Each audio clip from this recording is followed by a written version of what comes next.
Que a graça e a paz do nosso Senhor seja com você, amém? Sejam bem-vindos à casa do Senhor. Vamos ficar de pé, eu quero ler um texto com você. Se você tiver a tua Bíblia, abre em Salmos 33. Quero estar lendo esse salmo lindo.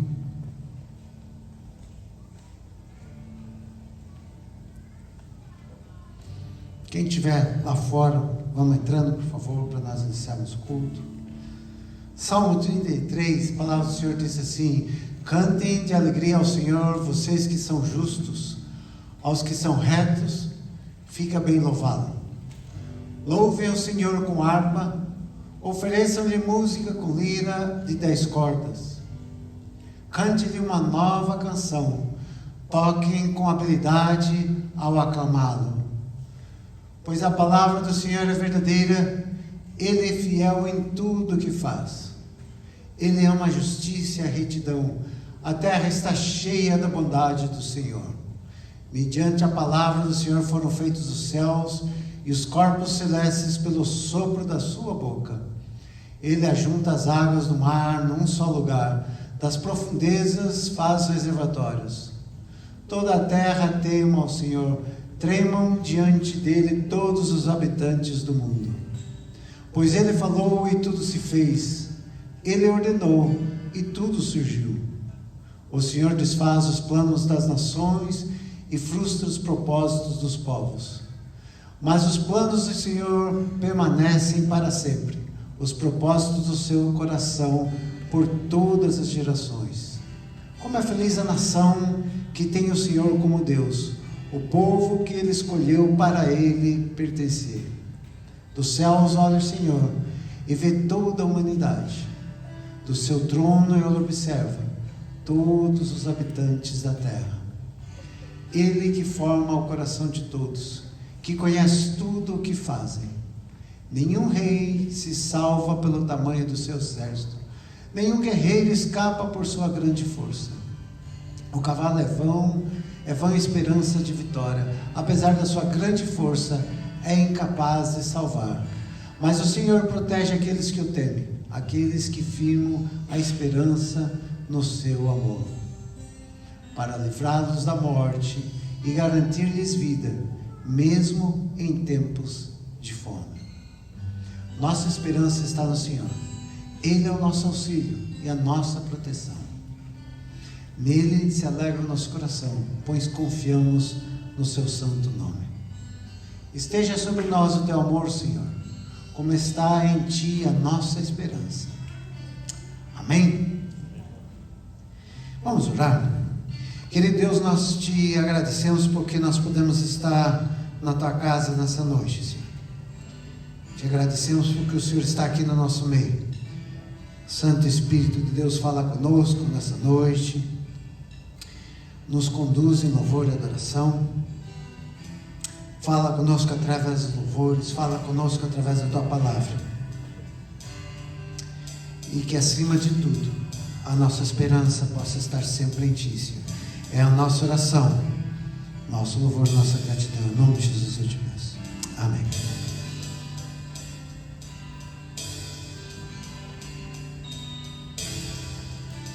Graça e paz, igreja, amém? Glória a Deus. Bom estarmos aqui na casa do Senhor para adorar e exaltar o teu santo nome.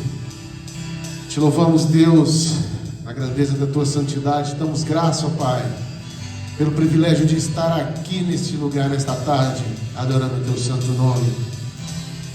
Seja bem-vindo, Espírito Santo de Deus, à tua casa. Sejam bem-vindos a todos na casa de Deus. Vamos nos colocar de pé e vamos adorar o teu santo nome.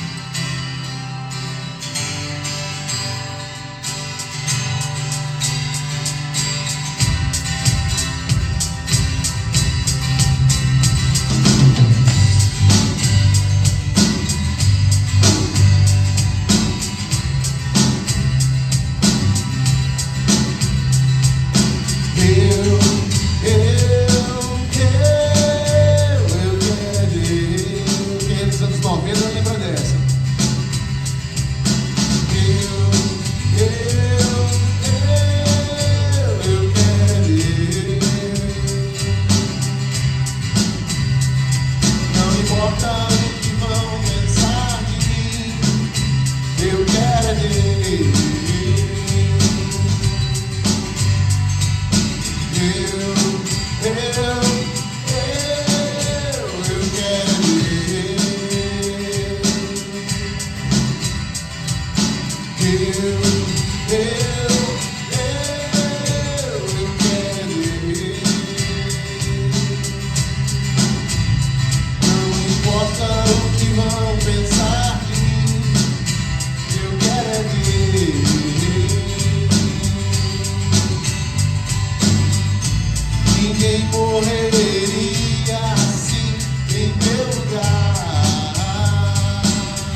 Cordeiro de Deus, o príncipe da paz.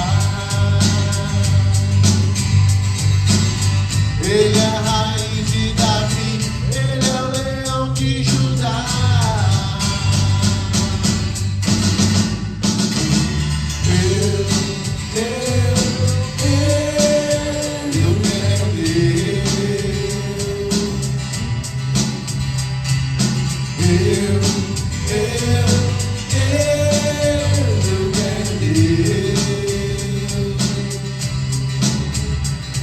Não importa o que vão pensar de mim, eu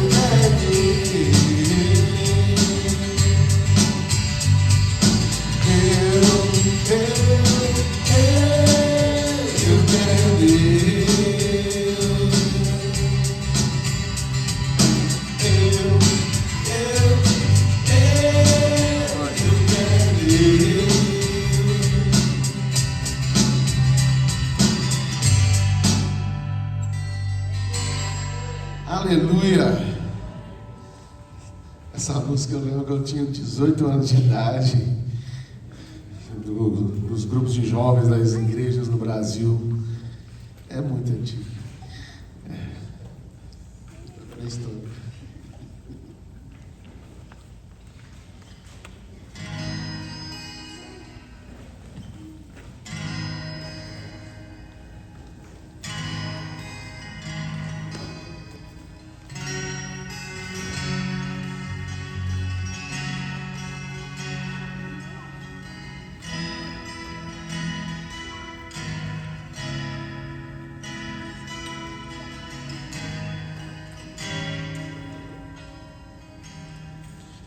Eu navegarei no oceano do Espírito e ali adorarei ao Deus do meu amor. Eu adorarei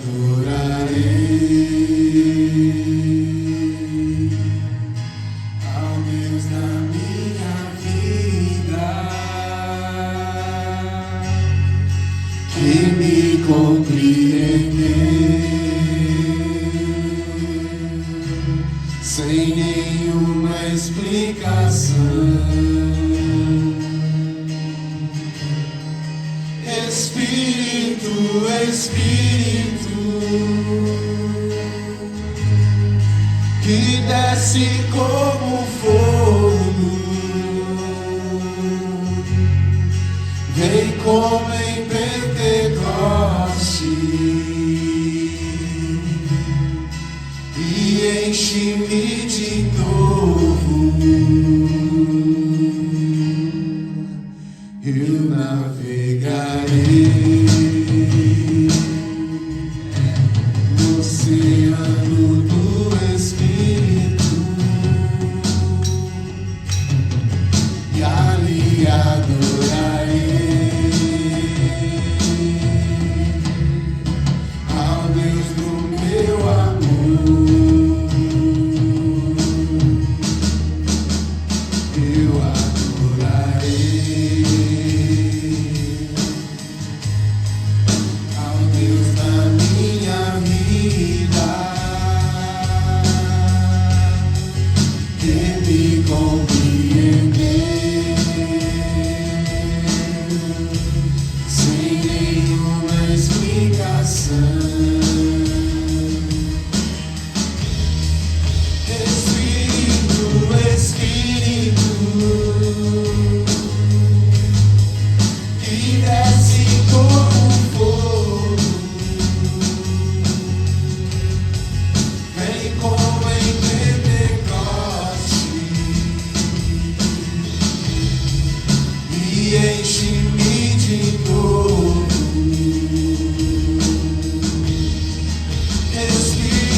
que desce como fogo,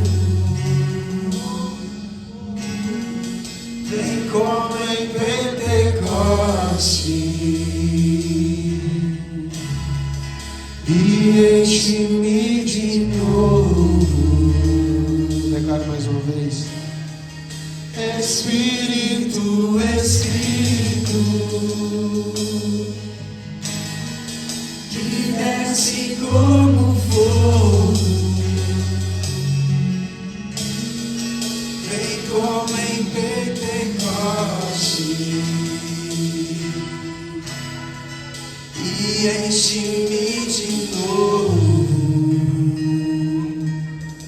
Senhor Jesus, o nosso grande Deus, que o Espírito dele possa estar queimando, abrindo os nossos corações e abençoando a sua casa e a minha casa.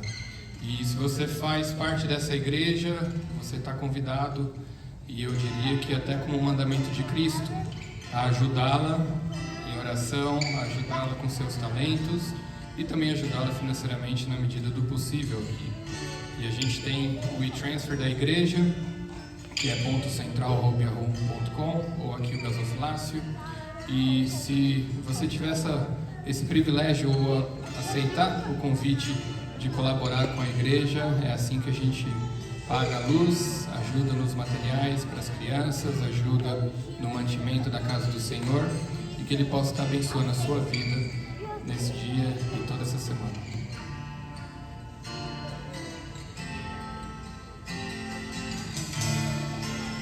Antes de eu falar, tudo cantava sobre mim. Tudo tem sido tão, tão bom pra mim.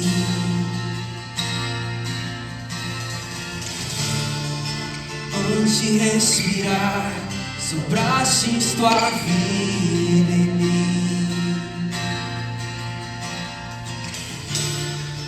Tudo tem sido tão, tão bom pra mim.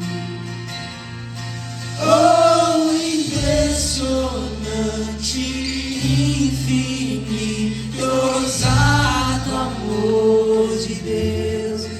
Oh, que deixa as 99 só pra me encontrar. Não posso comprá-lo, nem merecê-lo, mesmo assim se entregou.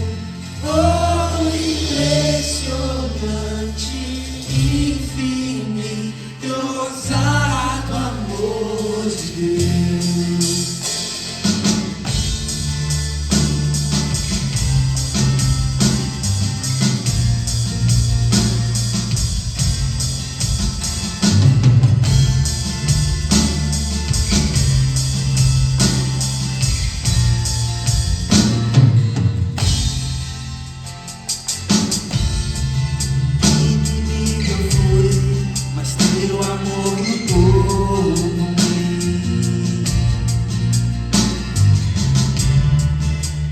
Tem sido tão, tão bom pra mim.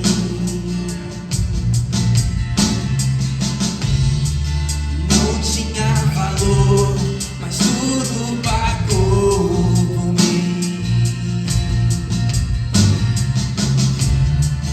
Tudo tem sido tão, tão bom pra mim.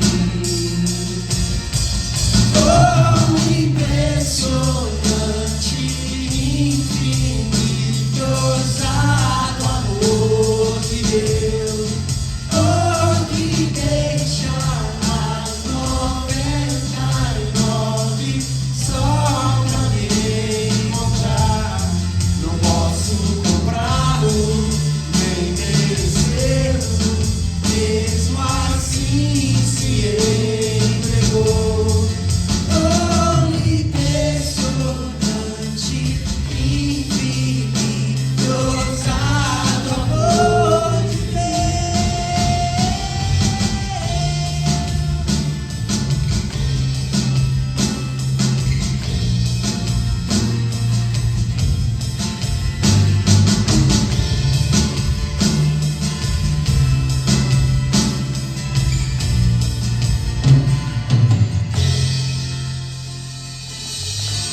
Traz luz para as sombras, escala as montanhas pra me encontrar. Derruba as muralhas, destrói as mentiras pra me encontrar. Traz luz para as sombras, escala as montanhas pra me encontrar. Derruba as muralhas, destrói as mentiras pra me encontrar. Traz luz para as sombras, escala as montanhas pra me encontrar. Derruba as muralhas, destrói as mentiras pra me encontrar. Traz luz para as sombras, escala as montanhas pra me encontrar. Derruba as muralhas, destrói as mentiras pra me encontrar. Oh, impressionante, infinito, ousado amor de Deus. Oh, que deixa as 99 só pra me encontrar. Não posso comprá-lo, nem merecê-lo, mesmo assim se entregou. Oh, impressionante, infinito, ousado amor de Deus.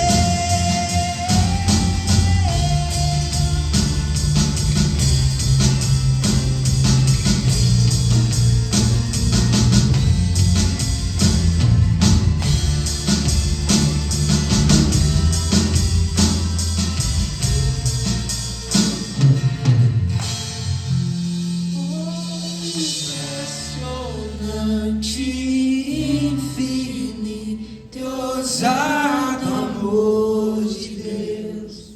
Oh, que deixa as 99 só pra me encontrar. Não posso comprá-lo, nem merecê-lo, mesmo assim se entregou. Oh, impressionante, infinito, ousado amor de Deus. Glória a Deus. Louvamos o teu santo nome, Jesus.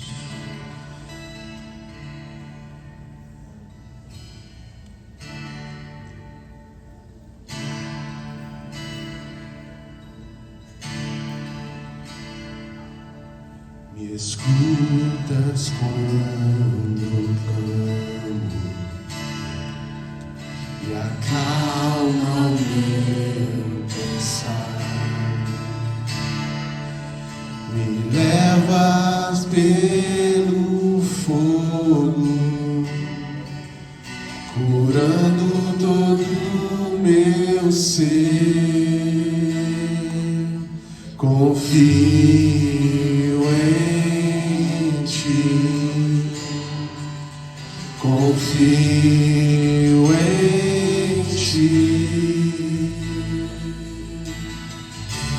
Creio que tu és a cura, creio que és tudo para mim.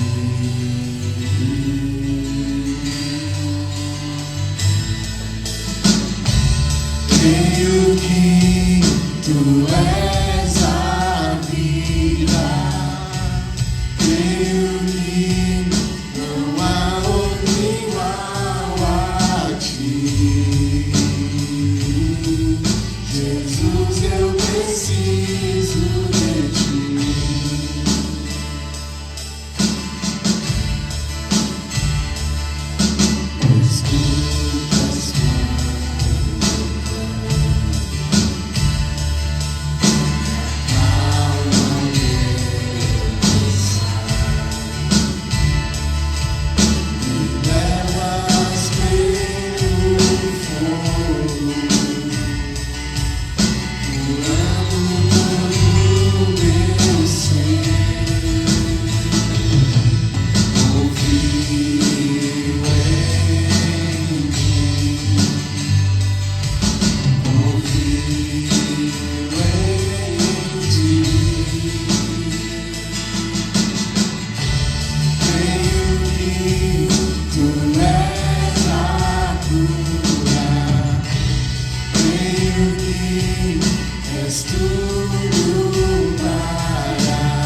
nada é impossível, nada é impossível para ti.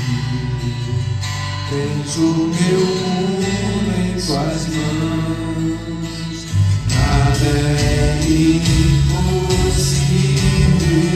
para ti, nada é impossível,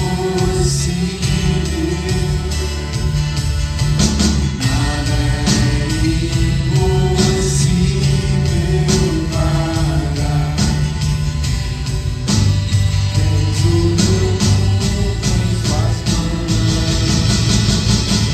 Creio que tu és a cura. Creio que és tudo para mim.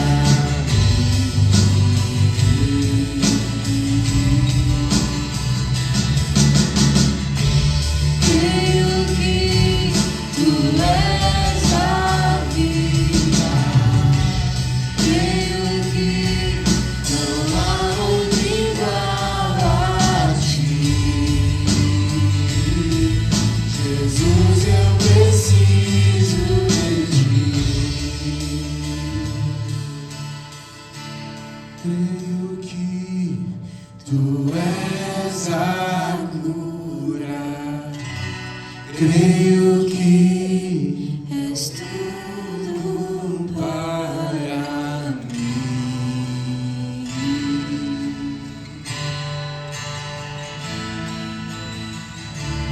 Creio que tu és a vida. Creio que não há outro igual a ti. Jesus, eu preciso de ti. Precisamos de Ti, ó Deus. Declaramos nessa tarde, ó Pai, que nós dependemos de Ti, ó Deus. Nós acreditamos, ó Deus, que Tu és a resposta, a razão de tudo. Para Ti tudo é feito, para Ti todas as coisas foram feitas, ó Deus. Te damos graça, ó Espírito Santo de Deus, porque o Senhor faz presente nesse lugar, nessa tarde.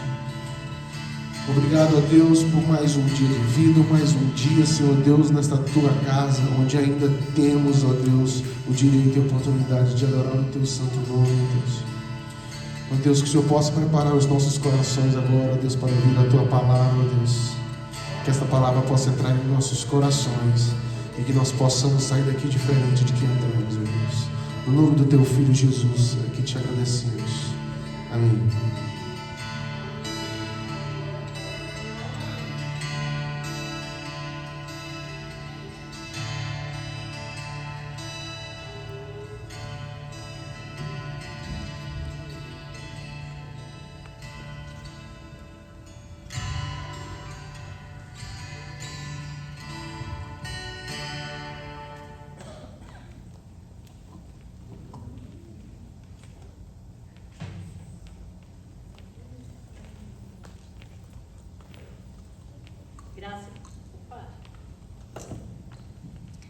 Graça e paz. Amém. Nossa, também vocês são muito fracos. Graça e paz. Amém. Amém. Meus irmãos, vamos acompanhar o texto da leitura, a leitura do texto da palavra do Senhor, a primeira carta do apóstolo Pedro, no capítulo 3, dos versos 18 ao 22. Diz assim então a palavra do Senhor: pois também Cristo sofreu pelos pecados uma vez por todas, o justo pelos injustos, para conduzir-nos a Deus. Ele foi morto no corpo, mas vivificado pelo Espírito, no qual também foi e pregou aos espíritos em prisão, que há muito tempo desobedeceram quando Deus esperava pacientemente nos dias de Noé, enquanto a arca era construída. Nela, apenas algumas pessoas, a saber, 8, foram salvas por meio da água. E isso é representado pelo batismo, que agora também salva vocês. Não a remoção da sujeira do corpo, mas o compromisso de uma boa consciência diante de Deus por meio da ressurreição em Jesus Cristo, que subiu aos céus e está à direita de Deus. A Ele então estão sujeitos anjos, autoridades e poderes. Senhor, nós elevamos uma vez mais a nossa voz, o nosso pensamento ao Senhor. Como foi cantado aqui, nós pedimos, Santo Espírito, a Tua presença. Nós queremos que o Senhor já está entre nós, mas agora pedimos que a nossa mente possa estar totalmente cativa ao Senhor. Fala conosco conforme o desejo do Teu coração, conforme a palavra do Senhor para nós. Eu creio na Tua presença, creio que o Senhor fala e se manifesta. É a minha oração em nome de Jesus. Amém. Amém? Podem sentar.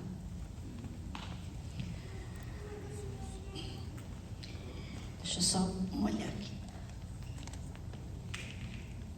Meus irmãos, nós temos aqui o texto considerado de maior dificuldade do Novo Testamento. Alguns teólogos chegam a dizer que este verso é o verso mais difícil de toda a Bíblia de ser explicado, de ser compreendido na sua totalidade. O porquê? Porque não se faz doutrina de um versículo só. Essa é a base da hermenêutica, da exegese. Não se faz uma doutrina em cima de um texto que não há mais suporte ou mais referências ou dados mais sólidos para que possa ser comparado, para que se possa fazer um alicerce. Então, nós temos aqui três possíveis interpretações desse texto. A primeira delas diz o seguinte: alguns intérpretes entendem que Pedro, nesse texto, está dizendo que após a morte de Jesus, após Jesus ter morrido, enquanto o seu corpo pairava lá na sepultura, o seu espírito foi ao inferno e lá ele pregou aos espíritos que estavam em prisão, ou melhor, pregou aos espíritos daquelas pessoas que foram mortas na época de Noé. Vocês lembram que Noé pregou, e então entendem que Jesus foi lá pregar para as almas daquelas pessoas. Essa interpretação é um pouco complicada, porque ela dá margem para a segunda chance. O que isso quer dizer? Que após a morte ainda haveria uma possibilidade de redenção, de arrependimento e de conversão. Também há um problema com essa interpretação, porque somente aqueles que morreram na época de Noé? Porque não a todos que morreram até a vinda de Jesus Cristo? Não teriam então essa oportunidade? E acredita-se então que essa é uma vertente. Porém, a Bíblia é muito clara também quando diz lá em Romanos, no capítulo 9, que ao homem é dado ou ordenado morrer uma só vez, vindo após isso o juízo. E qual é a segunda interpretação? A segunda interpretação desse texto, alguns intérpretes da teologia entendem que após a morte, então quando Jesus estava ali no sepulcro, o seu espírito foi ao inferno pregar para aqueles espíritos que estavam em prisão, aqueles anjos caídos lá de Gênesis 6, que estão presos, segundo Judas. E Jesus então foi lá, e não no sentido de pregar para que aqueles espíritos caídos se arrependessem, mas Jesus foi proclamar, digamos assim, com a sua presença, a sua vitória. É possível? É. Não podemos afirmar e nem negar isso. Mas dentro dessa teologia, também há quem ensine, ou quem crê, que nesse período então da morte de Jesus, que Jesus foi ao inferno, lá Jesus travou uma batalha com Satanás, e Jesus então tomou a chave da mão de Satanás, a chave do inferno, e só após essa batalha no inferno, só após essa derrota no inferno, Jesus ressurgiu, e assim então Jesus foi vitorioso sobre a morte. Também há uma complicação com relação a isso, porque Apocalipse nos ensina que a chave do inferno está onde? Com Cristo. Também há uma outra complicação com essa interpretação, porque a Bíblia não diz que Satanás está no inferno. A Bíblia diz que o inferno foi criado para Satanás e os seus anjos. Ele vai ser lançado lá após o julgamento. Então Satanás ainda não está lá. A Bíblia diz que ele está solto. Ele anda como um leão, rugindo a quem possa tragar. E qual é a terceira interpretação? A terceira interpretação, que é a mais aceitável dentro da teologia reformada, ou de alguns teólogos batistas, alguns teólogos da Assembleia de Deus, alguns teólogos da Metodista, também de algumas outras vertentes. E o que eles entendem? Que quem pregava na época de Noé, lá, naquele período, quando Noé pregava, quem pregava era o próprio Espírito de Jesus Cristo, falando através de Noé e pregando aquela geração. E que esses espíritos, então, em prisão, seriam aquelas pessoas que estavam aprisionadas pelos seus pecados. Tendo dito isso, como nós vamos compreender esse texto e como nós vamos trazê-lo para a nossa vida, para a nossa realidade, para aquilo que realmente importa para mim e para você dentro do texto. O pastor Russell Shedd, o Dr. Russell Shedd, fazendo uma explicação desse texto no seu comentário da sua primeira carta de Pedro, ele escreve o seguinte: muito pode ser esclarecido sobre esse texto, lembrando que o objetivo de Pedro é mostrar que o sofrimento não precisa significar derrota ou reprovação divina. Então nós vamos olhar para esse texto dentro do contexto da carta de Pedro, dentro do contexto a que Pedro escreveu, dentro da perícope, como a gente fala, né, na exegese, de onde Pedro inseriu essa passagem tão difícil de interpretação, e vamos ver o que o Espírito Santo ministra ao meu e ao seu coração nessa noite. A primeira coisa que esse texto fala para nós, aqui no verso 18, eu vou ler de novo numa outra versão, diz assim: pois também Cristo morreu uma única vez pelos pecados, o justo pelo injusto, para conduzir-vos a Deus, morto sim na carne, mas vivificado no Espírito. A primeira coisa que Pedro traz à mente para aqueles irmãos, lembrando que o seu contexto era um contexto de sofrimento, lembrando que a igreja estava passando por momentos difíceis e que há a dificuldade, a perseguição, as tristezas, os perrengues da vida não eram exclusividade daquela época, e ela vem de geração em geração. Nós estamos aqui, cada um tem os seus problemas, cada um tem as suas dificuldades, e a igreja continua sendo perseguida, sim. A primeira coisa que ele traz à memória é: pois Cristo também morreu. O que é importante para nós? A vitória de Jesus Cristo foi através do sofrimento, e a vitória do crente, a vitória da igreja é consequência do sofrimento de Cristo. A primeira coisa que ele fala é: Jesus Cristo morreu, pois também Cristo morreu.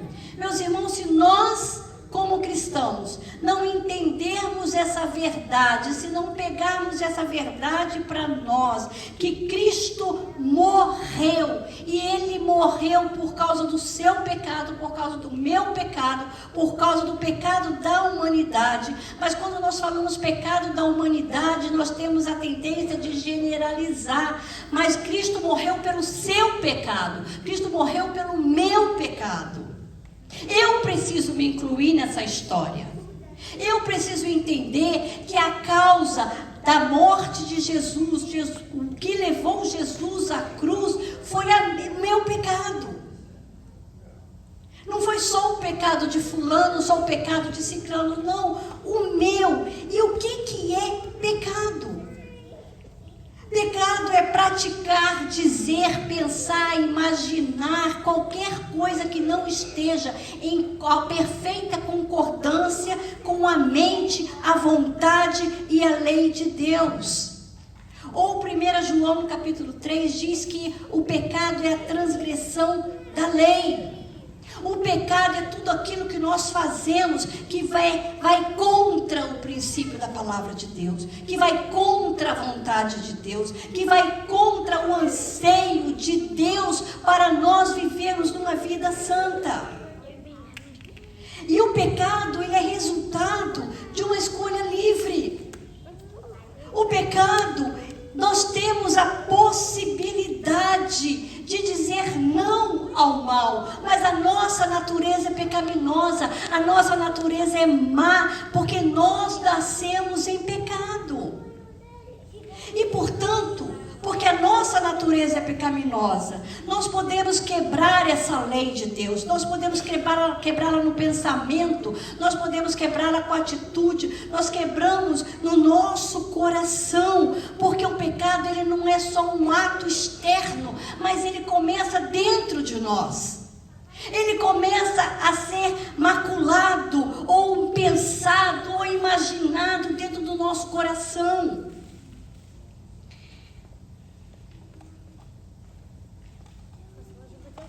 A Confissão de Westminster diz que, assim, sobre o pecado: o pecado é uma vasta enfermidade moral e começa pelo lado de dentro. Deixa eu dizer uma coisa para você. Não existe ninguém sem pecado. A Bíblia diz que todos pecaram. Não existe ninguém sem pecado. Não existe uma criança que nasça sem pecado, porque todos pecaram.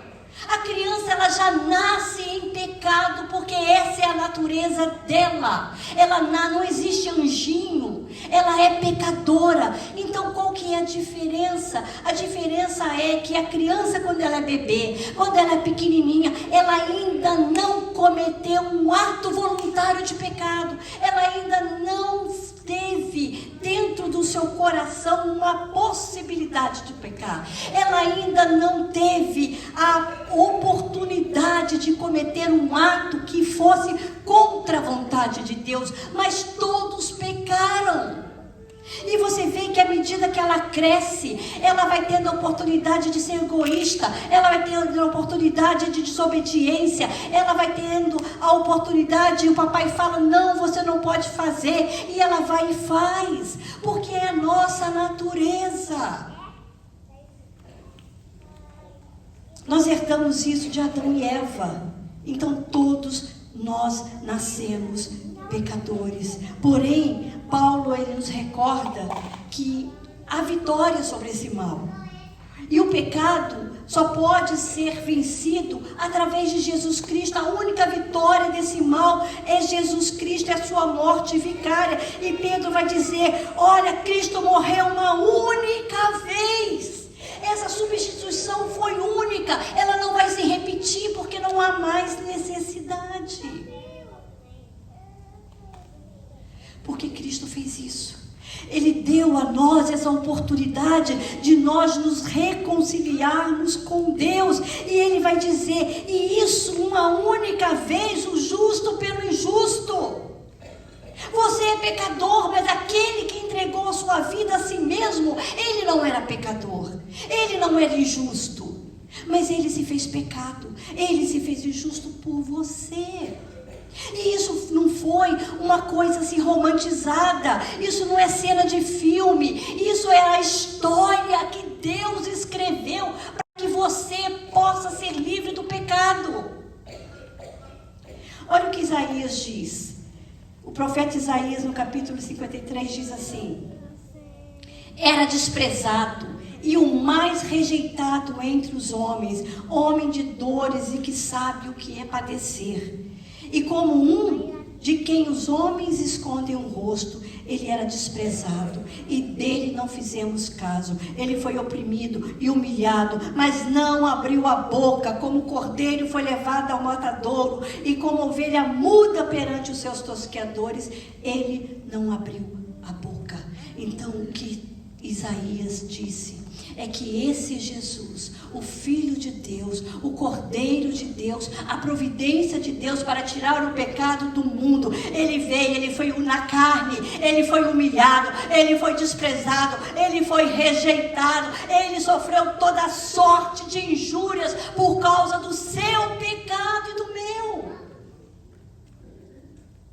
a ponto do seu rosto ficar transfigurado, Isaías diz. Por quê? Porque Deus, na sua soberania, estabeleceu que sem derramamento de sangue não havia remissão de pecados. Foi preciso que um justo derramasse o seu sangue por nós, injustos, porque o salário do pecado é a morte. E ele morreu no seu lugar, ele morreu no seu lugar. Meus irmãos, quando nós olhamos a história da salvação, quando nós olhamos o amor profundo de Deus que começou lá no Éden, eu estava falando no discipulado essa semana, olha que coisa linda, quando o homem, quando a mulher, Adão e Eva se rejeitaram Deus, quando eles se voltaram para Deus, quando eles quebraram a lei de Deus, quando o pecado entrou e eles se esconderam, eles foram lá, pegaram umas folhas de figueira e fizeram umas roupas para eles, para esconder o pecado, esconder a sua vergonha. E quando Deus veio, Deus olhou aquilo e falou: você não é capaz de fazer nada para se esconder, você não pode se limpar, você não pode tampar a sua vergonha. E Deus então foi lá e matou um animal, o primeiro derramamento de sangue. E ali Deus tirou a pele daquele animal, e Deus cobriu o homem, e Deus cobriu a mulher. Ali a história da salvação, aquele animal que foi morto no jardim já apontava para Jesus Cristo, porque sem o sangue do Cordeiro, sem o derramamento de sangue, nós não poderíamos ficar livres. E esse sacrifício, esse derramar de sangue foi ano após anos, após anos, após anos, porque precisava ser repetido. Então Pedro vai falar: vocês estão vendo? Jesus derramou o seu sangue uma vez só, e quando Cristo veio, ele tornou-se esse sacrifício, o seu sangue foi derramado, não precisando mais que nada fosse feito, que nenhum outro animal fosse morto, porque Cristo se tornou o Cordeiro de Deus. Amém? Gente, nós temos que pegar fogo com uma notícia dessa. Nosso coração tem que se animar. A gente tem que dar glória a Deus. A gente tem que dizer: louvado seja o nome do Senhor, porque eu sou miserável, eu não valho nada, eu minto, eu peco. Mas louvado seja o nome do Senhor, porque Ele fez o que eu não podia fazer. E então Pedro continua. Pedro diz assim: para conduzir-vos a Deus, não foi à toa, não foi porque uma mera vaidade, não, ele fez isso porque nós estávamos distantes de Deus, e a única maneira de nos aproximarmos então de Deus é através do sangue do seu Filho Jesus Cristo. E ele diz então, ele foi morto sim na carne, no seu corpo. Porque tem gente que não crê que Jesus Cristo morreu. Tem gente que não crê que Jesus, o Filho de Deus, foi morto. Ele foi morto na carne, mas vivificado pelo Espírito. E o verso 19 diz então: no qual também foi e pregou aos espíritos em prisão. Veja só, não há um ponto, há um ponto e vírgula do verso 18 para o verso 19. Isso quer dizer, e há uma conjunção no qual. Isso significa que o verso 18 está ligado ao verso 19. E algumas traduções, como a NVI, que nós lemos aqui, como a editora Vozes, a Bíblia da Vozes, como algumas editoras já estão fazendo uma revisão no sentido gráfico, é a palavra espírito aqui, mas vivificado no espírito, não está mais em letra minúscula, significando que está em letra maiúscula, ficando assim, mas vivificado pelo Espírito, no Espírito Santo. Isso faz toda a diferença. Porque o que dá a entender então, o que compreende então, é que Jesus Cristo foi pelo Espírito Santo, ou o Espírito de Cristo, ou o Espírito de Deus, que tudo é a mesma coisa se referido ao Espírito Santo, que na época então de Noé, quando Noé pregava para aquele povo, quando Noé pregava arrependimento, que Deus iria enviar o seu juízo, quem manifestava, quem falava, quem pregava, quem inspirava, era o Espírito Santo, o Espírito de Cristo, através de Noé. Mas mesmo assim, eles não ouviram, mesmo assim, eles não receberam, mesmo assim, eles não entraram na arca que simbolizava a salvação em Jesus Cristo. Por isso, esses espíritos, essas pessoas, elas estavam em prisão.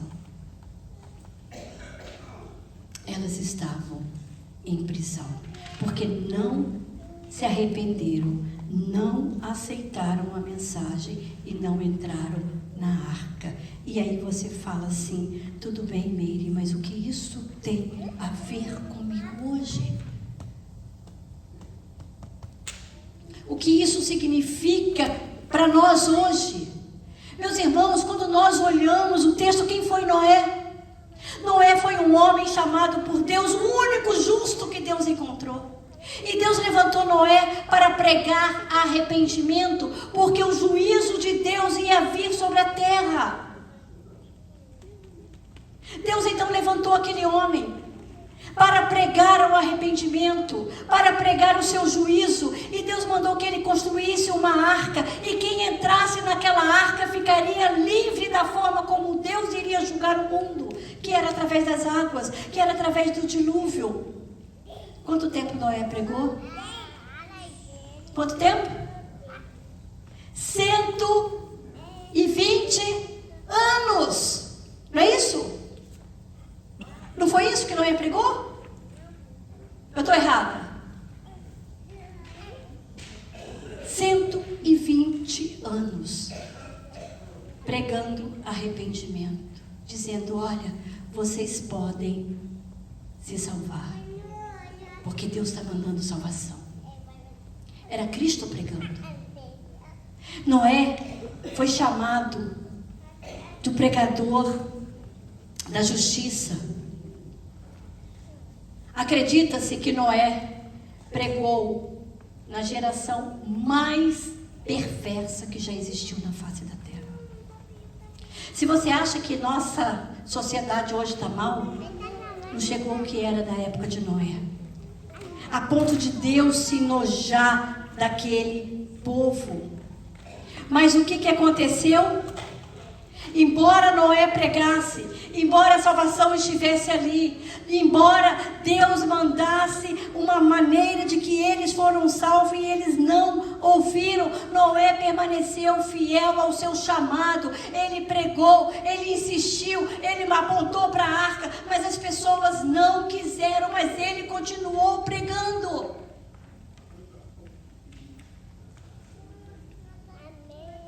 Faça o que Deus chamou você para fazer. Faça o que Deus chamou você para fazer. Não importa se é para um que está ouvindo, não importa se é 10 que está ouvindo, não importa se a tua sala tem uma criança, as outras tem 50. Não importa, faça o que Deus chamou você para fazer. Seja fiel. Os resultados nós entregamos para Deus. É Ele que vai dar o resultado. E Ele vai dar da forma como Ele quiser, quando Ele quiser. Meus irmãos, sabe, eu vou dizer uma coisa para vocês. Eu fui à dentista essa semana e ela falou para mim assim, é lá em San Albert, e ela falou: é longe, né? Você não achou longe? Porque os brasileiros reclamam que aqui é muito longe. E eu fiquei pensando, eu vou dizer para você o que é longe. A distância depende do seu interesse. Longe é a distância que você tem para onde você quer ir. Longe, sabe por quê? Porque é o seguinte, a pessoa é capaz de sair 40 minutos para ir no centro da cidade tomar açaí, não é longe. Não é longe para ir para o shopping, passar o dia inteiro. É longe. É longe quando você precisa de alguma coisa em algum lugar, um médico, seja lá o que for, e você anda 50 minutos, 1 hora de ônibus, ou pega um trânsito, ou pega um Uber. Ia ter que pagar para ir lá no shopping. Tem gente que paga Uber para ir para o shopping, mas não tem coragem de pegar um Uber para vir para a igreja, para vir numa reunião de oração, para trazer um filho na escola dominical, para trazer os jovens numa reunião de jovens. Porque é longe. Longe é a sua falta de interesse. Longe é aquilo que onde o seu coração não está. Porque quando tem vontade, não há longe para nós. Nós vamos para a praia 1 hora e 40 minutos daqui. Nós vamos para não sei mais aonde para levar as crianças para o parque. Nós vamos para festinha de piquenique no parque. Nós vamos para tudo quanto é lugar. Não importa a hora, não importa o dia da semana, não importa o tempo, pode chover, tá frio, tá calor, não importa. O que importa é o interesse. Então, não aceito mais a desculpa. Eu não vou à igreja porque é longe. Não é. Não é. Não é. Porque eu saí daqui, peguei 40 minutos para chegar na minha dentista, porque eu tinha interesse. Vocês entendem? Por isso que a Bíblia diz que aonde está o meu coração, ali está o meu tesouro. Então, seja fiel ao teu chamado. Seja responsável com ele. Cumpra com propósito. Cumpra com fidelidade. Fale a mensagem, porque se você é fiel no teu chamado, quem fala através de você é Cristo, é o Espírito de Cristo. É Ele que fala, é Ele que ministra, é Ele que ensina, é Ele que usa a sua vida. E o Espírito só não usa quem não se deixa ser usado. Então, quando falam para mim assim, ai pastora, olha, não tem nada para eu fazer. Não, tem, só não tem o que você quer. Agora, se você quer fazer aquilo que precisa ser feito, aquilo que a igreja precisa, trabalhar aonde nós precisamos, eu vou te dizer, eu tenho certeza que o Espírito Santo vai usar a sua vida. Eu tenho certeza. Porque é assim que ele age. E ele levantou um homem, somente um homem, e não teve um só convertido, a não ser a família dele. Talvez, se nós olharmos friamente, Noé foi o ministro, foi o homem, ou foi um fracassado ministerialmente. Não teve conversão. Não teve. Não levou o pai, não levou o irmão, não levou o cunhado, não levou os amigos de boteco, não levou ninguém. Mas a família dele entrou. Sabe por quê? Porque quem está no Espírito não deixa a sua casa para trás. Porque Deus honra. Deus honra. A família dele ele colocou. E sabe por que ele pregou sem desanimar? Porque ele cria e ele criou no Deus da mensagem. Ele tinha convicção que a mensagem dele vinha do Senhor. E é isso que nós precisamos. Nós não precisamos de bajulação de ninguém. Nós não precisamos ninguém passar a mão na cabeça e dizer: olha como você é legal, olha como você trabalha bonito, olha como você prega bem, olha como você canta bonitinho, olha como você toca legal, olha como você cozinha bem, olha como você dá uma linha legal. Nós não precisamos disso, meus irmãos. Isso tudo é gostoso ouvir, isso tudo faz bem, mas o que nós precisamos é ter a aprovação de Cristo. É isso que vai fazer diferença em nós. Não é bajulação, não é falar para você tá bonitinha, você prega legal, não é isso, é Cristo. Se Cristo está contente com a tua mensagem, continua, persevera. Não importa o tempo, deixe que o tempo é Deus que vai determinar. A colheita pertence a Cristo. Adoniran Judson, um missionário na Birmânia. É isso, Carlos? É o missionário favorito do Carlos, da Birmânia. Ele foi pregar lá na Birmânia. Não havia ainda nenhum missionário. Ele chegou então e fez um panfleto. Assim que ele conseguiu aprender um pouco da língua, ele fez um panfleto. E nesse panfleto ele escreveu quem era Jesus Cristo. Só isso. E saiu distribuindo. As pessoas liam aquilo, rasgavam o folheto, jogavam o folheto fora, brigavam com ele. Ninguém quis saber quem era Jesus Cristo. Passaram-se 10 anos. Um belo de um dia, chega uma pessoa para ele e fala: olha, eu fiquei sabendo que você estava aqui, nesse lugar, e talvez você sendo estrangeiro, você sabe me dizer quem é Jesus Cristo? E a dona Eliana Judson ficou surpreso, porque não havia um convertido em 10 anos naquele lugar.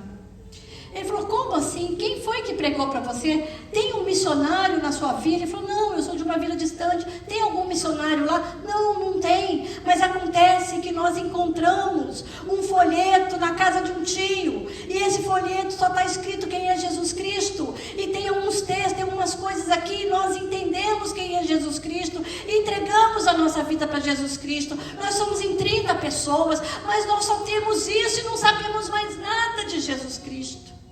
E a dona Eliana Judson foi lá naquela vila. E chegou lá, tinha 30 pessoas que leram um folheto que foi encontrado numa gaveta. E ele pôde pregar o evangelho para aquelas pessoas. E muitos vieram a Cristo. Meus irmãos, nós não sabemos a dimensão da nossa mensagem, desde que nós sejamos fiéis. Não menospreze a mensagem que você planta no coração de uma criança. Você não sabe o que Deus está reservando para ela. Não menospreze a mensagem na vida de um jovem. Você não sabe o que Deus está reservando para ela. Você não pode menosprezar uma pessoa idosa já no final da vida, porque você não sabe o que Deus está reservando para ela. Nós sabemos o que aconteceu com Noé e com a família dele. Você está aqui. Nós somos resultados da fidelidade daquele homem. Ele não conhecia você. Ele não sabia de você. Mas você é resposta da fidelidade de Noé. E de outros que vieram antes de você. Então não menospreze. E Pedro então está dizendo assim: olhe, foi Jesus Cristo que ganhou tudo isso para você. Foi Jesus Cristo que adquiriu isso para você. E foi com sofrimento, foi com dor, foi com angústia, foi com sofrimento. Vocês estão animados?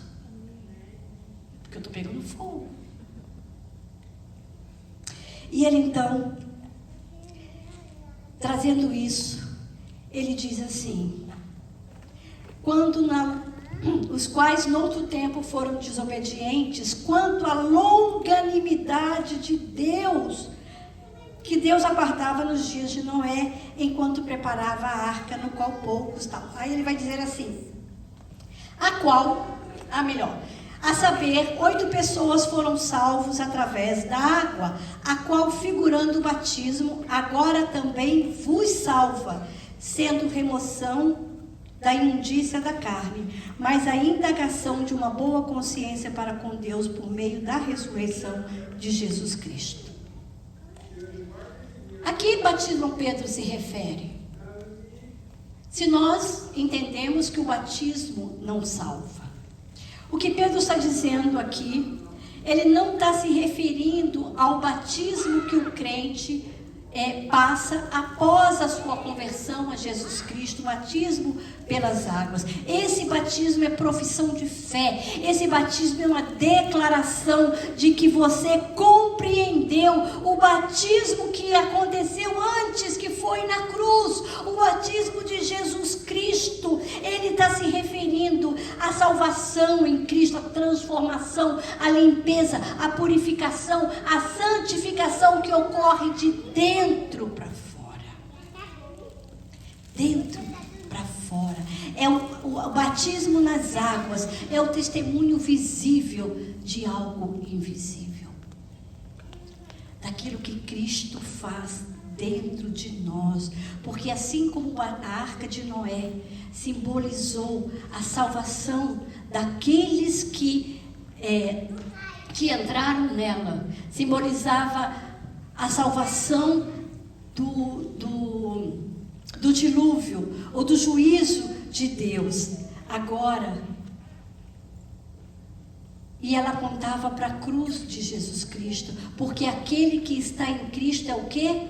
Nova criatura, porque o batismo que salva é o batismo que ocorreu na cruz. E como que isso acontece? Olha o que Romanos 6, 3-4 diz pra gente: ou porventura, preste atenção nisso, ignorais que todos nós que fomos batizados em Jesus Cristo, fomos batizados na sua morte, fomos, pois, sepultados com ele na morte e no batismo, para que, como Cristo foi ressuscitado dentre os mortos pela glória do Pai, assim também andemos nós em novidade de vida.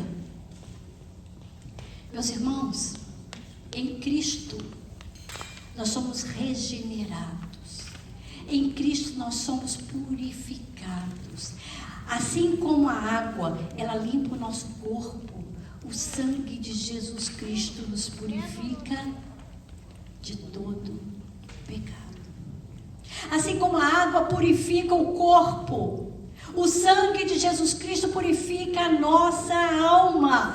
Esse é o milagre da salvação, esse é o milagre da regeneração. E todo aquele que encontra Cristo na sua vida, todo aquele que é regenerado pela cruz e no sangue de Cristo, ele tem um anseio de passar pelas águas do batismo como um testemunho visível. Como um testemunho visível. Apocalipse 1:5 diz assim: Ele, Cristo, nos ama e nos libertou dos nossos pecados por meio do seu sangue. Porque sem o sangue de Cristo não há redenção de pecado. Não é lindo? Não é maravilhoso? Gente, eu não sei, mas a gente tinha que pegar fogo, a gente tinha que ser meio pentecostal nessa hora, dar uns aleluia, porque em Cristo e por Cristo nós somos renovados, feitos nova criatura. E sabe o que é mais lindo de tudo isso? Paulo diz lá em Romanos 8, para aqueles que estão em Cristo não há mais condenação. Não há mais condenação. Sabe o que quer dizer? Que se aquele turma tivesse escutado Noé, ou melhor, estivessem escutado Cristo pregando em Noé e entrado na arca, eles não teriam sofrido a condenação do juízo. Então, aqueles que ouvem a mensagem da cruz, aqueles que se entregam à mensagem da cruz, aqueles que se entregam a Jesus Cristo, que se entregam e deixam esse sangue ser lavado, ficará livre do juízo eterno, porque Cristo nos guarda. Sabe o que quer dizer? Quer dizer que nós deixamos de pecar? Não, continuamos pecadores, porque essa é a nossa natureza. Porém, nós não estamos mais condenados ao juízo final, porque o pecado original foi pago por Cristo. Mas esse Espírito Santo que habita em nós, que habita no crente, quando nós fazemos algo que desagrada a Deus, algo que vai contra a lei de Deus, eu fico triste, ele me entristece. Ele me deixa angustiada. Ele me aponta. Ele fala: Meire, você pisou na bola. Meire, você falou que não devia. Você pensou o que não devia. Você viu o que não devia. Você fez o que não devia. Isso que você está fazendo não condiz com a tua postura em Cristo. Isso que você está fazendo não é para alguém que está em Cristo, alguém que nasceu de novo. Então eu vou novamente a Cristo e eu clamo a sua misericórdia e Ele me perdoa aquele pecado. Por isso, meus irmãos, a partir de Cristo, nós temos que confessar nominalmente o nosso pecado. E eu quero concluir, então, que assim como Noé sofreu pregando, desprezado, desacreditado, ficou envergonhado, humilhado, porque pregava, não chovia, construía a arca, pregava, não chovia e ninguém acreditava nele. Mas ele foi exaltado, ele foi recompensado, ele entrou naquela arca e ele foi salvo. Assim é a mesma coisa, o sofrimento de Cristo. Cristo, ele foi humilhado, ele foi ridicularizado, a sua mensagem não foi crível, as pessoas zombaram dele, mas ele ao terceiro dia, ele ressuscitou dos mortos. E a palavra diz aqui no final do verso 22, que depois de ir para o céu, depois que Jesus Cristo ressurgiu, ele está à destra de Deus. Gente, você já imaginou isso? Jesus ressurgiu dos mortos, ascendeu aos céus, e a Bíblia diz que ele foi coroado, e ele foi exaltado, glorificado, e mais, todos os anjos, subordinando anjos, potestades e poderes. Sabe o que isso quer dizer? Que Jesus Cristo, ele está acima de qualquer anjo, de qualquer hoste celestial, de qualquer demônio, de qualquer hoste maligna, de qualquer autoridade deste mundo. Não tem imperador, não tem rei, não tem governo, não tem uma nação mais poderosa que possa estar acima do Senhor Jesus Cristo. E aí? Sabe o que isso quer dizer? Pedro estava dizendo para ele: não se envergonhem do Evangelho, não se envergonhem da cruz de Cristo, não se envergonhem de pregar essa mensagem, porque a igreja de Cristo é a única instituição neste mundo que já nasce vitoriosa. As pessoas investem dinheiro em bolsa de valor, compra casa, compra carro, compra roupa de marca. Eu vi que os ricos compram bolsa de $30 mil como investimento. As pessoas estão pensando no futuro. Tem medo de passar fome, tem medo de que não deixar herança para os filhos. Mas o único negócio deste mundo, aonde o teu dinheiro não vai ser perdido, aonde a tua vida não vai ser perdida, é na igreja de Cristo. Invista na igreja, pregue o Evangelho, invista no reino dos jovens, invista no reino das crianças, nas mulheres, no louvor, na sua vida, no discipulado. Invista na igreja de Cristo, porque ela é dele. E se ela é dele, ela já é vitoriosa. É uma bolsa, é um investimento eterno. E sabe o que quer dizer, meus irmãos? Quer dizer que você vai chegar no céu e lá alguém vai falar assim: ah, você é o Joaquim? Olha, Joaquim, você sabe que eu vim a Cristo por causa de um testemunho que minha irmã contou para minha avó, para minha sobrinha, que você deu lá na igreja, tal. Ou vai chegar alguém assim e falar assim: ah, você é fulano, né? Olha só, sabia que eu fui sua aluna na escolinha dominical? Sabia que eu entreguei meu coração para Jesus lá? Olha que lindo, muito obrigada por você ter investido a sua vida lá, porque foi lá que eu ouvi de Jesus. Você só vai saber disso no céu, meus irmãos, só no céu. Sabe, você pode chegar no céu e alguém, você foi da Ponte Central? Poxa, que legal, você sabia que eu conhecia Jesus porque a sua igreja sustentou um missionário que trabalhou lá no Lar Colmeia, e lá no Lar Colmeia, o dinheiro que vocês mandaram para lá, abençoou aquele lar e eles puderam cuidar de mim? Isso é o reino, meus irmãos, isso é o reino de Deus.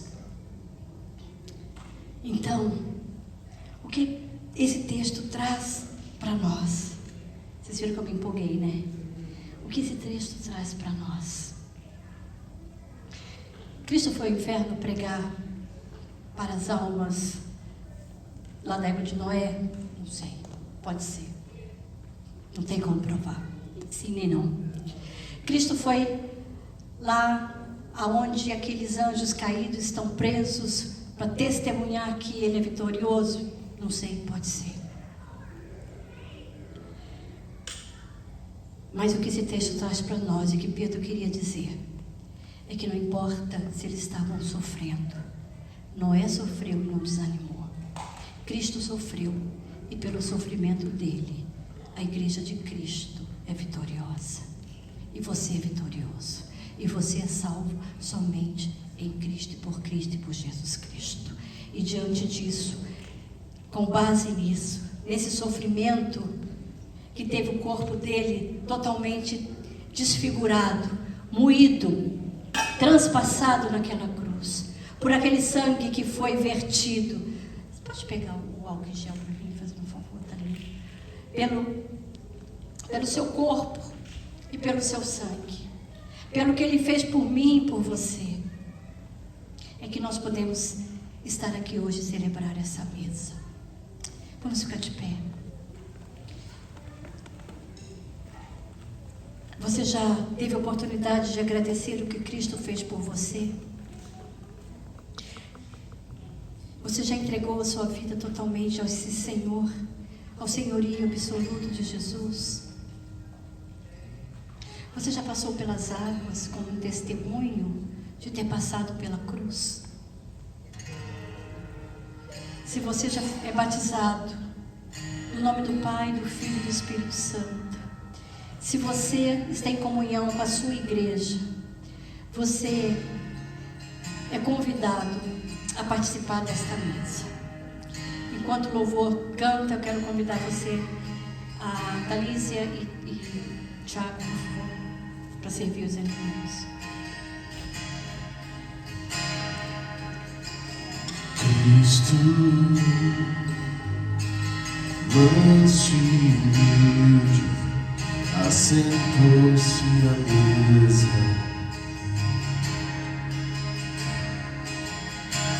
Filho de Deus se encarnou, assentou-se à mesa. Ele partiu o pão, Ele serviu o vinho, nos deu plena comunhão. E o véu se rasgou, fez um vivo caminho, temos plena comunhão. Tudo que eu tenho é teu, Cristo. Tudo que eu sou é seu, Filho. Minha casa, meu dinheiro, meu destino por inteiro, tudo é teu.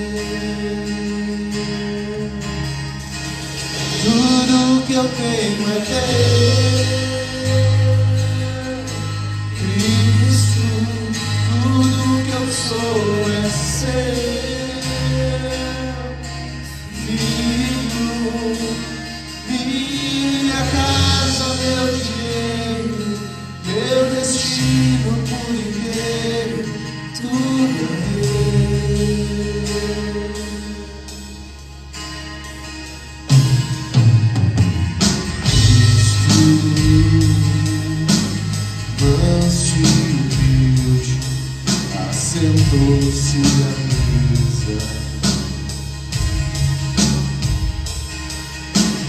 Filho de Deus se encarnou, assentou-se à mesa. Ele partiu o pão, ele serviu o vinho, deu-me plena comunhão.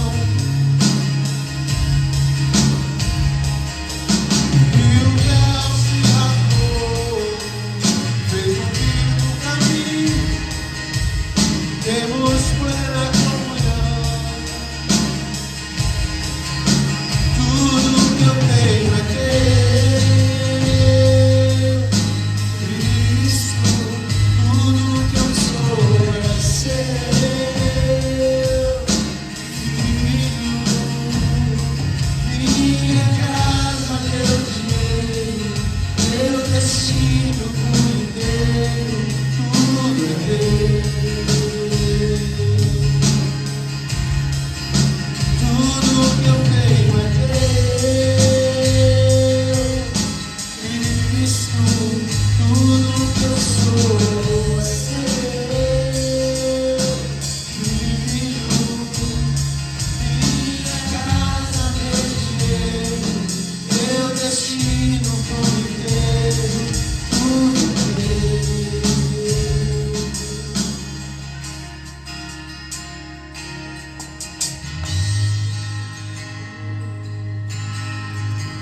Alguém ficou sem um dos elementos?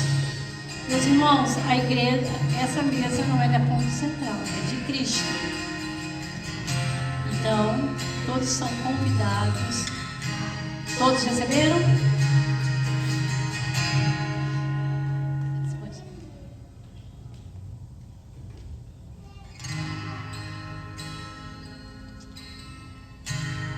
Na noite que o Senhor Jesus estava reunido com os seus discípulos mais íntimos, que nós chamamos os apóstolos, o Senhor tomou um pão. Ele, tendo ceado, ele tomou aquele pão, ele partiu e ele disse: este é o meu corpo, que vai ser entregue, vai ser moído, vai ser dado por amor de vocês. E todas as vezes que vocês estiverem juntos como igreja, como povo, e vocês celebrarem este corpo, celebrarem este tempo, celebrarem este momento, vocês vão fazer isso em memória de mim. Façamos isso em memória, lembrando daquilo que o Senhor Jesus Cristo fez por nós. Entregou-se na cruz para que os nossos pecados pudessem ser perdoados. Comamos todos.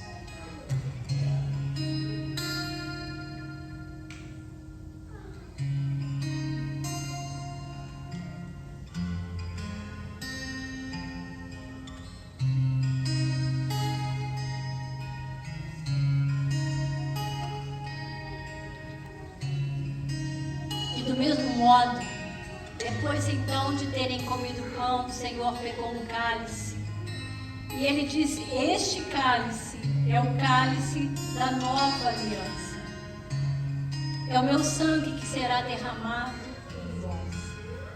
E todas as vezes então que vocês estiverem juntos e vocês forem celebrar este cálice, vocês farão isso em memória de mim, em memória de que nós fomos lavados e remidos e santificados por este sangue, o sangue do Cordeiro. Bebamos todos em memória de Cristo.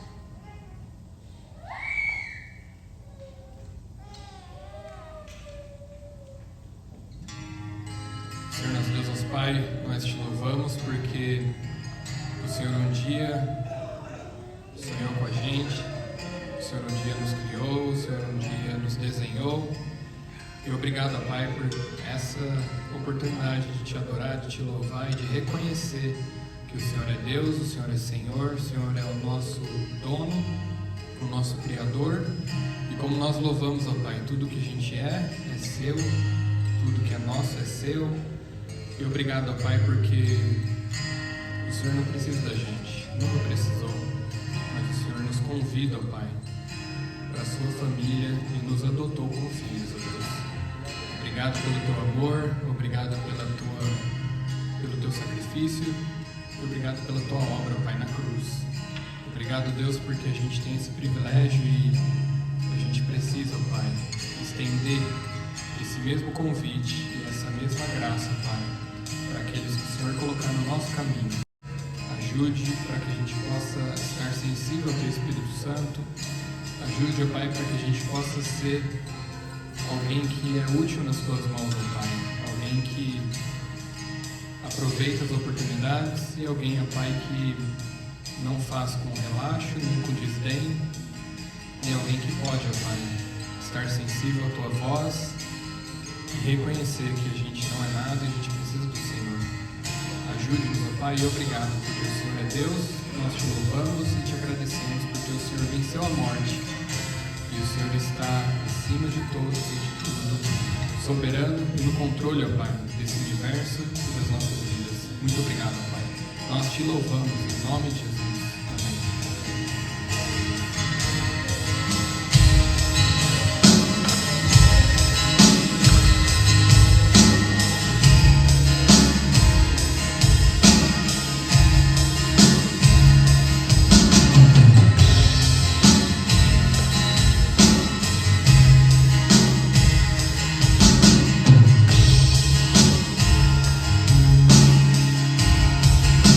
Tudo que eu tenho é teu, Cristo. Tudo que eu sou é seu, Filho. Minha casa, meu dinheiro, meu destino por inteiro, tudo é teu.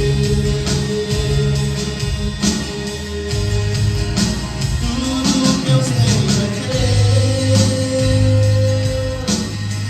Cristo, tudo que eu sou é seu, Filho.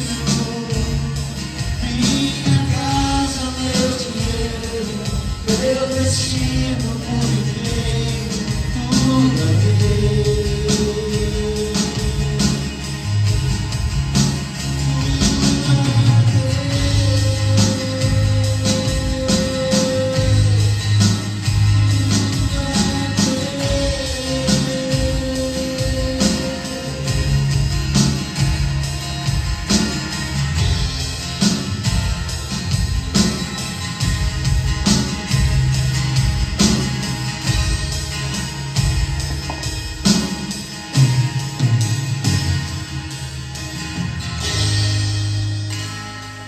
Amém.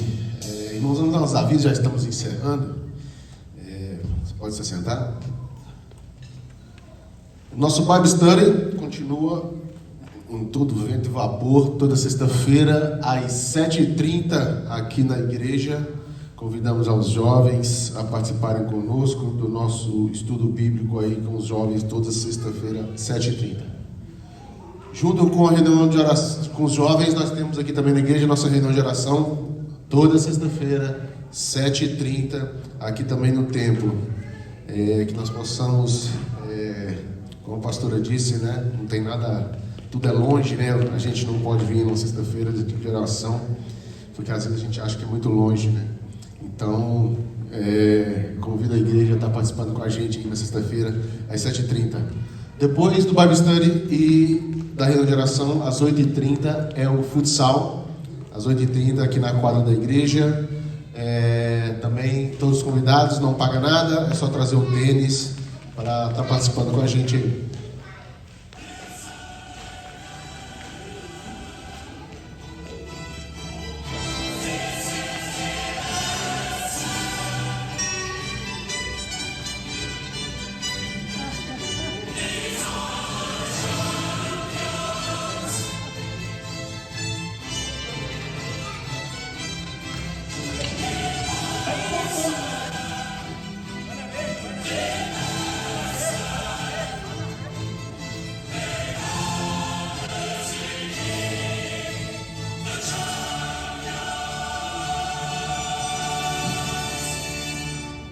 Pessoal, nosso primeiro torneio de futsal está indo aí de vento a vapor, tudo embalado. Nós temos algumas vagas ainda para quem ainda não se inscreveu, tá, gente? É $10 por pessoa. Depois do torneio nós vamos ter um jantar aí, vamos ter um churrasco.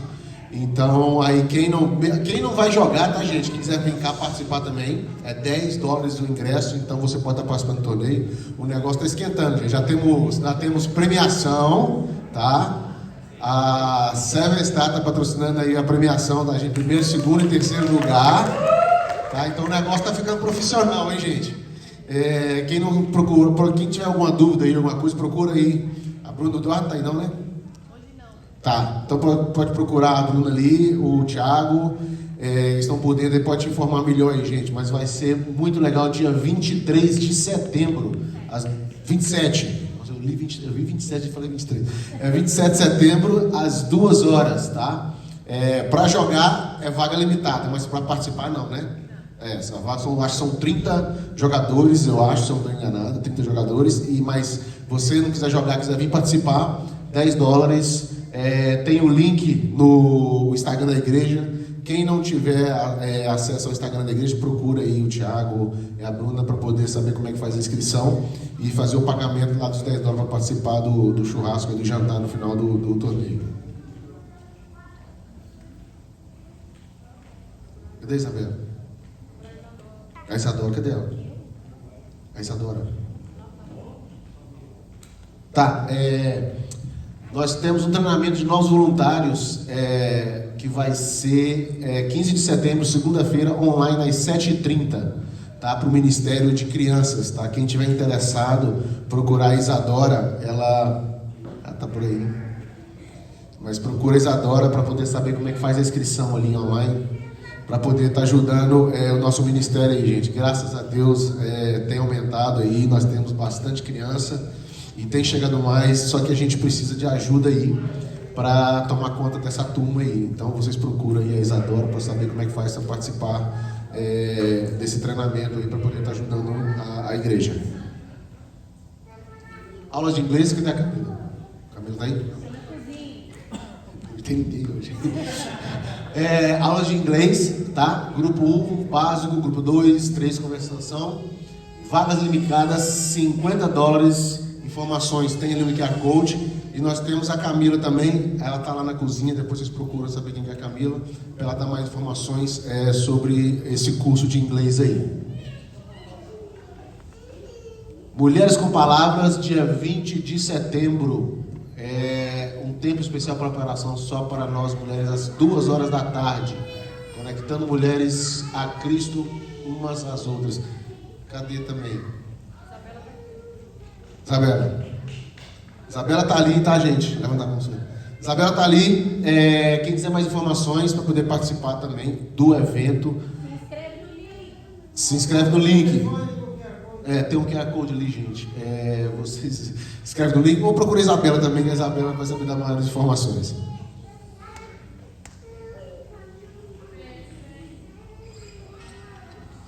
Alô, som.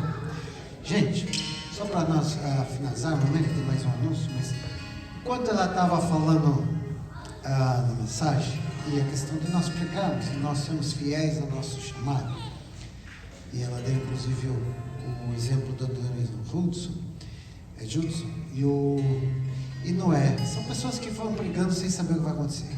A gente precisa responder o nosso chamado, sem querer um resultado ou outro. E Deus é que traz o resultado. Ele nos chama. Cabe a nós respondermos e sermos fiéis.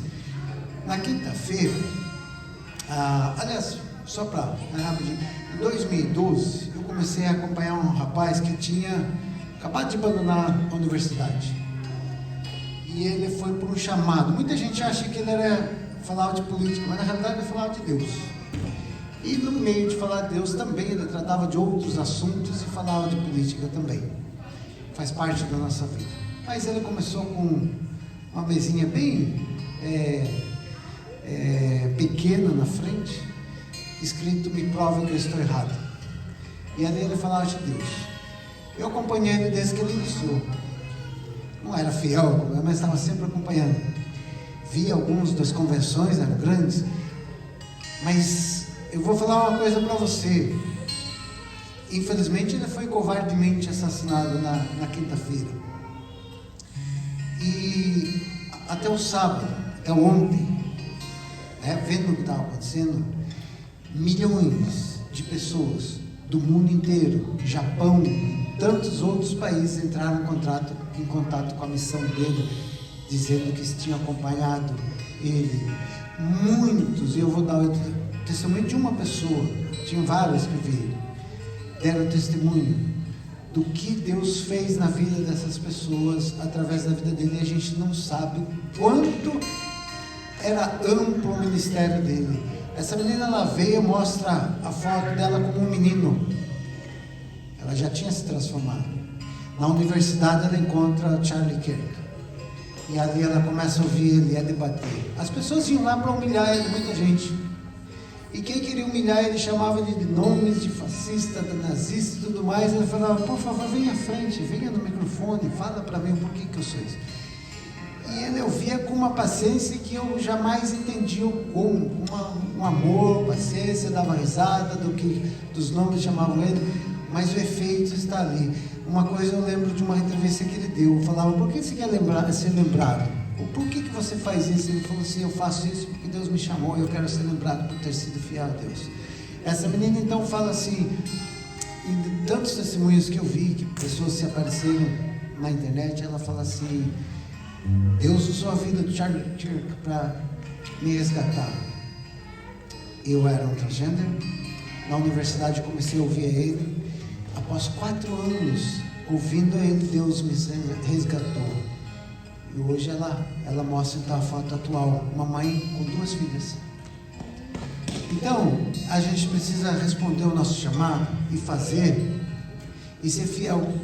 Às vezes nós não vemos o fruto, mas o fruto está lá. Mas lembre-se, eu finalizo com isso: a semente só dá fruto quando ela morre, e às vezes só vemos os frutos quando ela morre. Eu nunca imaginei a expansão, o alcance que a vida desse rapaz tinha, mas eu pude ver, infelizmente, uma vida que não deveria ter sido perdida. Mas é isso, vamos ser fiel ao nosso chamado e deixar que Deus traga os frutos no momento certo. Amém?